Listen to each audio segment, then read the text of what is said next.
राजा की 3 सीख कहानी। बहुत समय पहले की बात है, सुदूर दक्षिण में किसी प्रतापी राजा का राज्य था। राजा के 3 पुत्र थे। एक दिन राजा के मन में आया कि पुत्रों को कुछ ऐसी शिक्षा दी जाए कि समय आने पर वो राजकाज संभाल सके। इसी विचार के साथ राजा ने सभी पुत्रों को दरबार में बुलाया और बोला, पुत्रों, हमारे राज्य में नाशपाती का कोई वृक्ष नहीं है। मैं चाहता हूँ तुम सब 4-4 महीने के अंतराल पर इस वृक्ष की तलाश में जाओ और पता लगाओ कि वो कैसा होता है। राजा की आज्ञा पाकर तीनों पुत्र बारी बारी से गए और वापस लौट आए। सभी पुत्रों के लौट आने पर राजा ने पुनः सभी को दरबार में बुलाया और उस पेड़ के बारे में बताने को कहा। पहला पुत्र बोला, पिताजी, वह पेड़ तो बिल्कुल टेढ़ा मेढ़ा और सूखा हुआ था। नहीं, वो तो बिल्कुल हरा भरा था, लेकिन शायद उसमें कुछ कमी थी क्योंकि उस पर एक भी फल नहीं लगा था। दूसरे पुत्र ने पहले को बीच में ही रोकते हुए कहा।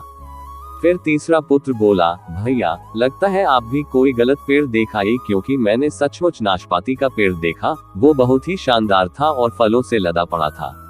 और तीनों पुत्र अपनी अपनी बात को लेकर आपस में विवाद करने लगे कि तभी राजा अपने सिंहासन से उठे और बोले, पुत्रों, तुम्हें आपस में बहस करने की कोई आवश्यकता नहीं है। दरअसल तुम तीनों ही वृक्ष का सही वर्णन कर रहे हो। मैंने जानबूझकर तुम्हें अलग अलग मौसम में वृक्ष खोजने भेजा था और तुमने जो देखा वो उस मौसम के अनुसार था। मैं चाहता हूँ कि इस अनुभव के आधार पर तुम 3 बातों को गांठ बांध लो। पहली, किसी चीज के बारे में सही और पूर्ण जानकारी चाहिए तो तुम्हें उसे लंबे समय तक देखना परखना चाहिए। फिर चाहे वो कोई विषय हो, वस्तु हो या फिर कोई व्यक्ति ही क्यों ना हो। दूसरी, हर मौसम एक सा नहीं होता। जिस प्रकार वृक्ष मौसम के अनुसार सूखता, हरा भरा या फलों से लदा रहता है, उसी प्रकार मनुष्य के जीवन में भी उतार चढ़ाव आते रहते हैं। अतः अगर तुम कभी भी बुरे दौर से गुजर रहे हो तो अपनी हिम्मत और धैर्य बनाए रखो, समय अवश्य बदलता है।